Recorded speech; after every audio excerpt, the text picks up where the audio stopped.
बिस्मिल्लाहिर्रहमानिर्रहीम अल्हम्दुलिल्लाह वस्सलातु वस्सलामु अला रसूलिल्लाह व अला आलिहि व सहबिहि व मन वालाह, अम्मा बाद। कुरानी मनाज़िर का 15वां हिस्सा आपके सामने पेश है। इसरा का अज़ीम वाक़या दिखाया जाता है कि अज़ीम है वो ज़ात जो अपने बंदे को रातों रात ले गई मस्जिद हराम से उस दूर वाली मस्जिद तक जिसके इर्द गिर्द को हमने बरकत बख्शी ताकि हम उसको अपनी कुछ निशानियाँ दिखाएँ। दुनिया के तालिब और आखिरत के तालिब दोनों का अंजाम दिखाया जाता है कि जो दुनिया का तालिब बनता है हम उसके लिए उसी में जिस कदर चाहते हैं, जिसके लिए चाहते हैं, दुनिया में दे देते हैं। फिर हमने उसके लिए जहन्नम रख छोड़ी है जिसमें वो खार और रांदा होकर दाखिल होगा। और जो आखिरत का तालिब बनता है और उसके शायान शान कोशिश भी करता है और वो मोमिन भी है, तो दर हकीकत यही लोग हैं जिनकी सही मकबूल होगी।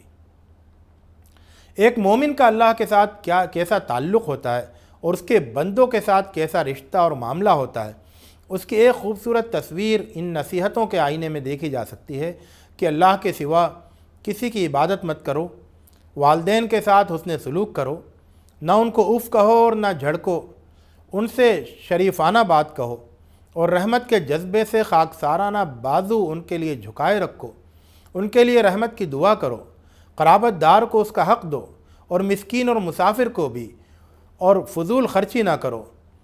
जिसकी मदद ना कर सको उससे नरमी की बात कह दो। ख़र्च में इसराफ़ और बुख़ल के बीच में मयाना रवै इख्तियार करो। औलाद को नादारी के अंदेशे से कत्ल ना करो। ज़िना के पास भी ना भटको।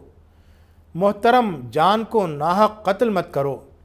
यतीम के माल के पास भी ना फटको, मगर बेहतर तरीक़े से, यहाँ तक कि वो सिन्ने पुख्तगी को पहुँच जाए।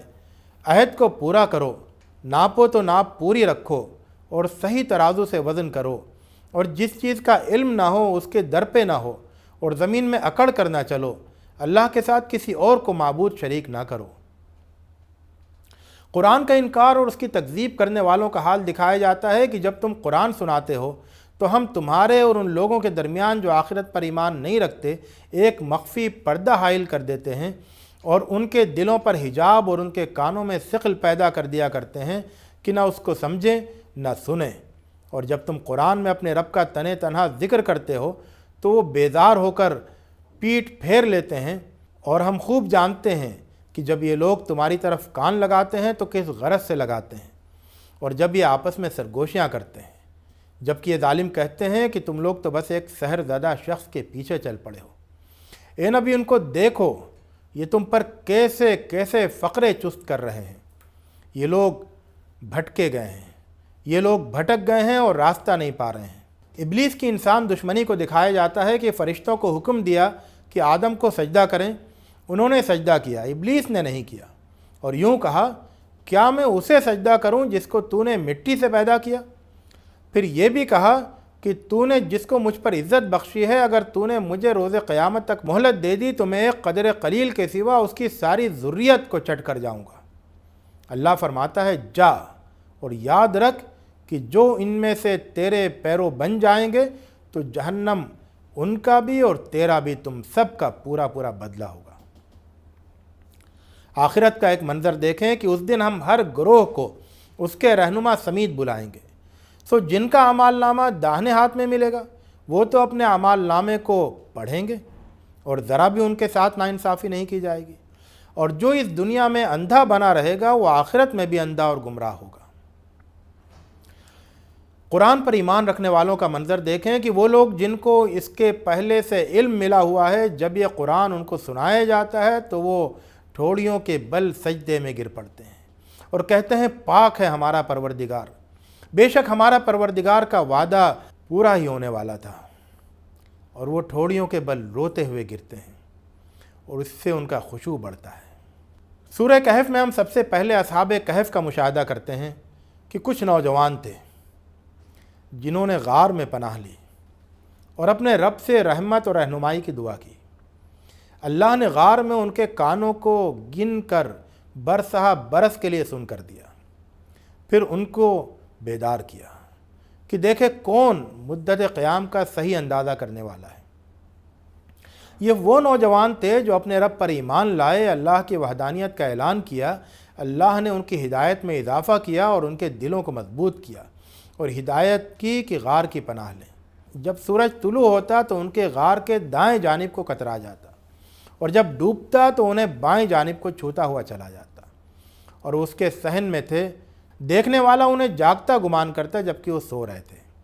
اللہ انہیں داہنے اور بائیں کروٹیں بھی بدلواتا، اور ان کا کتا دونوں ہاتھ پھیلائے دہلیز پر تھا، اگر کوئی انہیں دیکھ لیتا تو وہاں سے الٹے پاؤں بھاگ کھڑا ہوتا۔ اور پھر اللہ نے انہیں جگایا تو وہ آپس میں پوچھ گچھ کرنے لگے۔ ایک نے کہا کتنا ٹھہرے ہو گئے؟ بولے 1 دن یا اس سے بھی کم۔ پھر بولے رب ہی بہتر جانتا ہے کتنا ٹھہرے۔ پھر بولے رب ہی بہتر جانتا ہے کہ ہم کتنا ٹھہرے۔ اب ذرا کسی کو یہ رقم دے کر شہر بھیجو جو وہ دیکھ لے کہ پاکیزہ کھانا کہاں ملتا ہے اور کچھ کھانا لے آئے، اور احتیاط کرے کہ کسی کو خبر نہ ہونے دے، ورنہ وہ لوگ تمہیں سنسار کر دیں گے یا اپنی ملت پر لوٹنے پر مجبور کریں گے۔ اور اس طرح اللہ نے ان پر لوگوں کو مطلع کر دیا تاکہ لوگ جان لیں کہ اللہ کا وعدہ پورا ہو کر رہے گا اور قیامت کے آنے میں کوئی شبہ نہیں ہے۔ وہ وقت بھی آیا کہ لوگ گفتگو کر رہے تھے، بولے کہ ان کے اوپر ایک عمارت بنوا دو۔ جو لوگ ان کے معاملے میں غالب آئے وہ بولے کہ ہم تو ان کے اوپر ایک مسجد بنائیں گے۔ یہ لوگ غار میں 309 سال رہے تھے۔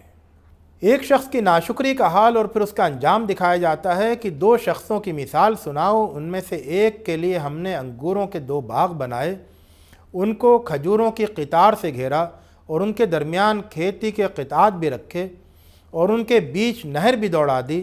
دونوں باغ خوب پھل لائے۔ جب فصل ہوئی تو اس نے اپنے ساتھی سے بحث کرتے ہوئے کہا، میں تم سے مال میں زیادہ اور تعداد کے اعتبار سے بھی زیادہ طاقتور ہوں۔ اور وہ اپنے باغ میں اس طرح داخل ہوا کہ اپنے اوپر ظلم کر رہا تھا۔ اس نے کہا کہ مجھے نہیں لگتا کہ یہ کبھی برباد ہوگا، اور میں قیامت کے آنے کا بھی گمان نہیں رکھتا ہوں، اور اگر اپنے رب کی طرف لوٹایا بھی گیا تو اس سے بھی بہتر انجام پاؤں گا۔ اس کے ساتھی نے کہا، کیا تم نے اس ذات کا انکار کیا جس نے تم کو مٹی سے بنایا، پھر پانی کی ایک بوند سے، پھر تم کو ایک مرد بنا کر کھڑا کیا؟ میرا رب تو وہی اللہ ہے اور میں تو شرک نہیں کرتا۔ اور جب تم باغ میں داخل ہوئے تو یوں کیوں نہ کہا کہ یہ جو کچھ ہے سب اللہ کا فضل ہے، قوت اسی کے فیض سے ہے۔ اگر تم مال و اولاد کے اعتبار سے مجھے اپنے سے کم دیکھتے ہو تو ہو سکتا ہے کہ میرا رب تمہارے باغ سے بہتر باغ مجھے دے دے، اور تمہارے باغ پر آسمان سے کوئی ایسی گردش بھیجے کہ وہ چٹیل میدان ہو کر رہ جائے، یا اس کا پانی نیچے اتر جائے، اور اس کے پھلوں پر ایسی آفت آئے کہ جو کچھ اس نے خرچ کیا تھا اس پر ہاتھ ملتا رہ گیا۔ ہو سکتا ہے کہ میرا رب تمہارے باغ سے بہتر باغ مجھے دے، اور تمہارے باغ پر آسمان سے کوئی ایسی گردش بھیجے کہ وہ چٹیل میدان ہو کر رہ جائے، یا اس کا پانی نیچے اتر جائے۔ اور اس کے پھلوں پر ایسی آفت آئی کہ جو کچھ اس نے خرچ کیا تھا اس پر ہاتھ ملتا رہ گیا، اور وہ باغ اپنی ٹٹیوں پر ویران پڑا تھا، اور وہ کہہ رہا تھا، اے کاش میں کسی کو شریک نہیں بناتا۔ اس کی تنہائی اور بے بسی دیکھنے کے قابل تھی۔ آخرت کے دل دہلا دینے والے مناظر سامنے لائے جاتے ہیں کہ اس دن ہم پہاڑوں کو چلا دیں گے اور زمین کو دیکھو گے کہ بالکل اوریاں ہو گئی، اور ہم سب کو اکٹھا کریں گے، کسی کو چھوڑیں گے نہیں، اور وہ سب صف بستہ ہمارے حضور پیش کیے جائیں گے۔ کہا جائے گا تم ہمارے پاس آگے ہو جس طرح ہم نے پہلی بار تم کو پیدا کیا، اور رجسٹر سامنے رکھ دیا جائے گا۔ مجرموں کا حال یہ ہوگا کہ رجسٹر دیکھ کر لرزاں ہوں گے اور کہیں گے، ہائے ہماری شامت، یہ رجسٹر عجیب ہے جس نے نہ کوئی چھوٹی بات نوٹ کرنے سے چھوڑی نہ کوئی بڑی بات، اور جو کچھ کہا ہوگا اور جو کچھ کیا ہوگا سب موجود پائیں گے۔